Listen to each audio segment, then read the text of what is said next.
So let's do another example from Randall Knight's textbook. The question is, what are the charge and potential difference across each capacitor shown? Well, to do this, the first thing I want to do is recognize something about this circuit. We have a battery in parallel with the capacitor, in parallel with two capacitors that are in series with each other. I know something about components in parallel, and I know something about components in series. If I want to find the charge and potential difference across each of the capacitors, it'll be useful to draw those connections between the various components in our circuit. And to do that, I'm going to redraw this circuit in a sketch. And I am going to draw a sequence of sketches that represent equivalent circuits that give us information that we need. So let's begin with the general sketch of this circuit. We will start with the battery. So we are given that the battery has an EMF of 9 volts. This battery is in parallel with a capacitor. Capacitor 1 has a capacitance of 5 microfarads. And capacitor 1 and the battery are both in parallel with the combination of capacitor 2 and capacitor 3. Capacitor 2 has a capacitance of 4 microfarads, and capacitor 3 has a capacitance of 6 microfarads. Now, our goal is to determine the charge on each of the capacitors, so capacitor 1, capacitor 2, and capacitor 3. And I'll just label those in our picture, Q1, Q2, and Q3. And we have to find the potential difference across each of those capacitors. So we'll have to find the potential difference across capacitor 1, the potential difference across capacitor 2, and the potential difference across capacitor 3. Let's add to our sketch. A useful thing to add are the nodes that connect two or more components together. So I usually like to start with the negative terminal, and I'll call that node point A. And I see the negative terminal is attached to both capacitor 1 and capacitor 3. So I'll put node A right here. And I see that the positive terminal of our power supply is attached to capacitor 1 and capacitor 2. I'll identify that as node B. And then I'll identify a third node being between capacitors 2 and 3. I'll identify that as node C. From this, let's recognize that for components in parallel, the potential difference across them is equal. So I see, and we could say that by just going along the path from A to B, and we have 3 possibilities. If we go from point A to point B by going through the battery, we would see that the potential difference from A to B is equal to the potential difference of the battery. And then if we go from A to B by going through capacitor 1, we would see that going from A to B, V from A to B, is equal to the potential difference across capacitor 1. And if we then were to go from A to B going through capacitor 3 and then through capacitor 2, we would see that since capacitor 3 and capacitor 2 are in series, the potential difference across the capacitor 2, 3 combination is equal to the sum of the potential differences across capacitor 3 and capacitor 2. The reason why we could say it's the sum of the potential difference across capacitor 3 and capacitor 2, that's because capacitor 3 and capacitor 2 are in series. And remember, if we look at that path, the potential difference from A to B going through capacitor 3, that would be the same as the potential difference from A to C, then going through capacitor 2. That would be the potential difference from C to B. And remember, the potential difference from A to C is just the potential difference across capacitor 3, and the potential difference from C to B is just the potential difference across capacitor 2. And this is the potential difference from A to B along that path. And we know that since potential difference is independent of the path that you take, all of these relationships hold. And that might come in handy later. In fact, we already have the potential difference across capacitor 1. Look at this part right here.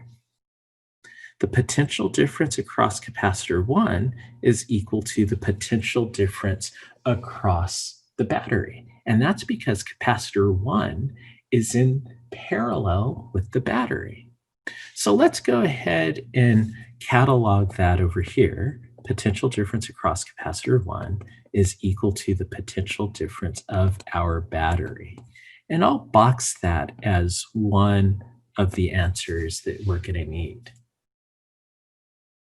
Well, that was easy. Just by drawing our circuit and making note of relationships, one of our answers already popped out. Oh, and we're also supposed to find the charge on capacitor 1. Well, we know the potential difference of capacitor 1. We know the capacitance of capacitor 1. So we could use the relationship Valley College is quaint. This says the potential difference of capacitor 1 times capacitor 1's capacitance is equal to the charge on capacitor 1. So we know then that the charge on capacitor 1 is equal to the EMF of the battery times the capacitance of capacitor 1. For this problem, I'm going to just go ahead and leave everything in terms of variables, and I'll leave it up to you to plug in the numbers later. And that way we could save a little bit of time. We've identified all of our variables, so we'll just save the plugging in for numbers as a later exercise. Here is our charge on capacitor 1. All right, so capacitor 1 is done. Now we have to find the charge on capacitor 2 and its capacitance, and the charge on capacitor 3 and its capacitance. So how I'd like to proceed on this is by looking at the equivalent capacitance of capacitors 2 and 3. So I'm going to redraw this circuit diagram. And in redrawing this circuit diagram, I will still have the EMF of the battery. I still have capacitor 1 in my circuit. But I'm going to replace capacitors 2 and 3 by an equivalent capacitor because they are in series with each other. And our goal here is to find, remember, the charge on capacitors 2 and 3 and the equivalent and the voltages on capacitors 2 and 3. Well, I have just replaced on that far branch capacitors 2 and 3 with that single equivalent capacitor. And we should remember that For capacitors in series, the magnitude of the charge on their plates are equal. So since capacitor 2 and 3 are in series, the magnitude of their charge is the same. And furthermore, the magnitude of the charge of the equivalent capacitor that can be used to replace capacitors 2 and 3 is the same as the magnitude of the charge on each of those individual capacitors. Okay, so what this means is if we could find the charge of the equivalent capacitor, we'll be able to know the charge on capacitors 2 and capacitor 3. So let's find the charge on that equivalent capacitor. I bet you can guess what relationship I'm going to use. Valley College is quaint. So we would say the potential difference across our equivalent capacitor times the equivalent capacitance of our equivalent capacitor is equal to the charge on our equivalent capacitor. And remember, that charge of our equivalent capacitor will tell us the charge on capacitors 2, and capacitors 3. And I see I have to relabel that in my equivalent picture up here. I labeled it as 1, 2. That should be labeled as the equivalent charge of 2 and 3. Well, we already know the potential difference of our equivalent capacitor. Remember, we determined that here because since our equivalent capacitor is in parallel with our battery, the potential difference of our equivalent capacitor must be equal to the potential difference of our battery. So we could replace that with the Casai right there. So we now have Casai times our equivalent capacitance of capacitors 2 and 3 is equal to the charge of capacitors 2 and 3. This means we have to determine the equivalent capacitance of capacitors 2 and 3. And we could do that by recognizing capacitors 2 and 3 are in series. And remember, when you have two capacitors in series,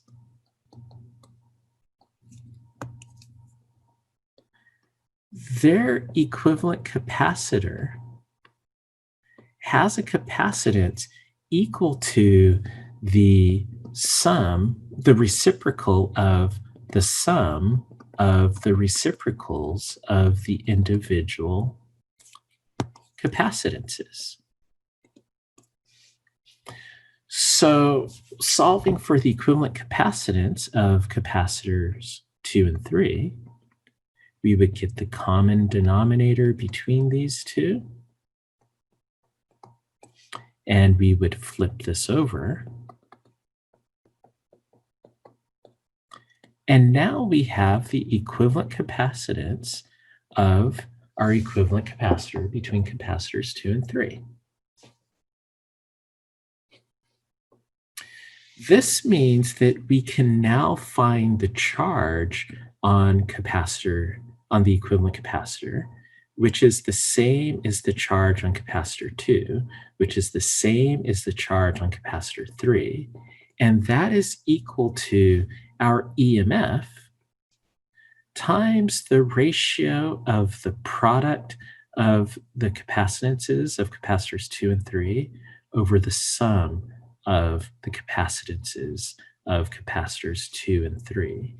And doing a quick unit check on this, we know that the units of charge is the volt farad.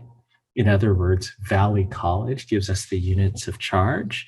And notice in doing a quick unit check on this, we see that we have a unit of volts. This is the Casai. We have a farad times a farad in the numerator. In the denominator, the units of each term is the farad. So farad cancels. we have a volt farad. And how I remember what the units of a volt farad is, a volt farad, this is just a potential difference times a capacitance. That's Valley College. Valley College is quaint. So a volt farad must end up being the units of a coulomb. So our units check out. We now have the charge on capacitors 2 and 3 in terms of the givens. So great. We now know the charge on capacitors 2 and 3. We now have to find the potential difference of capacitors 2 and 3.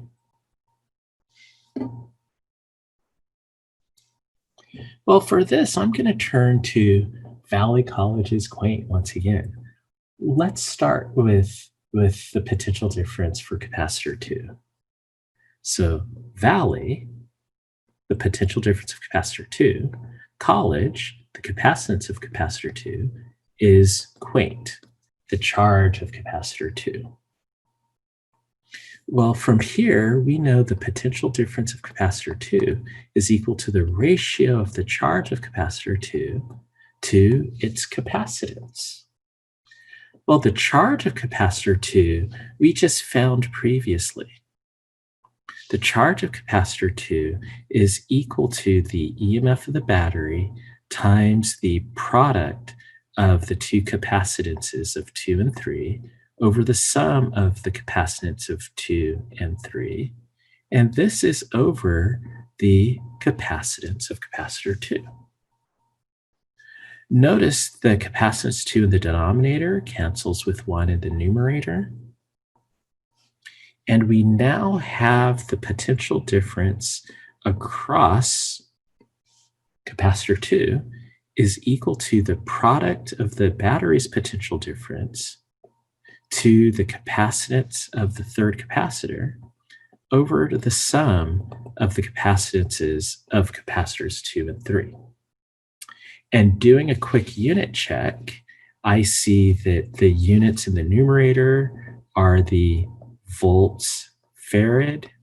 Unit in the denominator, both terms are farads. Farad cancels with a farad. We end up with volts. The units check. So we now have the potential difference across capacitor 2. Wow, we're getting a lot of mileage out of this problem. And notice so far what we've done. We started off with our general sketch. Our general sketch, we gleaned some information from that. One bit of information was knowing that for those components in parallel, the potential difference across each of them is the same. Using that, we were able to right away find the potential difference across capacitor 1 and thereby find the charge on capacitor 1. We then created an equivalent circuit, and this equivalent circuit told us information about the charge on capacitor 2 and 3.